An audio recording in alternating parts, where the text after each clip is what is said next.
আসসালামু আলাইকুম football fans. আমাদের চ্যানেলের আরও একটি নতুন ভিডিওতে আপনাদের সবাইকে স্বাগতম। গতকাল রাতে শেষ হয়ে গিয়েছে ইউএফা চ্যাম্পিয়ন্স লিগ 2026 আসরের সেমিফাইনালের ম্যাচগুলি, যেখানে সেমিফাইনাল ম্যাচগুলো শেষে চূড়ান্ত হয়ে গিয়েছে চ্যাম্পিয়ন্স লিগ 2026 আসরের ফাইনালিস্ট, যেখানে গতকাল রাত্রে ইউএফা চ্যাম্পিয়ন্স লিগ 2026 আসরের দ্বিতীয় লিগের সর্বশেষ ম্যাচটিতে বায়ার্ন মিউনিখের বিপক্ষে মাঠে নামে প্যারিস অ্যান্ড জার্মানি।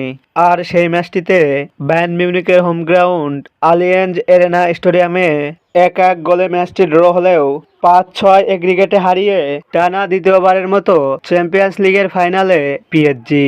আজকের এই ভিডিওতে আলোচনা করব ইউএফা চ্যাম্পিয়ন্স লিগ 2026 আসরের ফাইনাল ম্যাচটিতে মুখোমুখি হবে কোন দুইটি দল এবং ম্যাচটি কবে কোথায় কখন অনুষ্ঠিত হবে তা নিয়ে।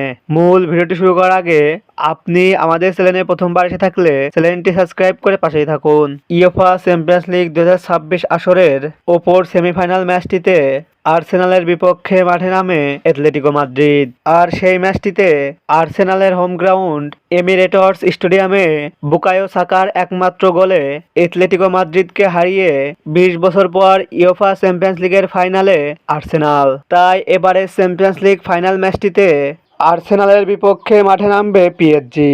আর্সেনাল বনাম পিএসজির মধ্যকার ইউএফা চ্যাম্পিয়ন্স লিগ 2026 এর ফাইনাল এই ম্যাচটি খেলা হবে হাঙ্গেরির পুসকাস এরেনা স্টেডিয়ামে এবং এই ম্যাচটি অনুষ্ঠিত হবে বাংলাদেশ সময় অনুযায়ী আগামী 30 মে শনিবার রাত 10টায়। ইউএফা চ্যাম্পিয়ন্স লিগ 2026 আসরের ফাইনাল ম্যাচটিতে কোন দল জয় পাবে, আর্সেনাল নাকি পিএসজি? আপনার মতামতটি অবশ্যই কমেন্ট বক্সে কমেন্ট করে জানান। ফুটবলের সকল নিউজ ও আপডেট পেতে আমাদের চ্যানেলটি সাবস্ক্রাইব করে পাশেই থাকুন। ধন্যবাদ।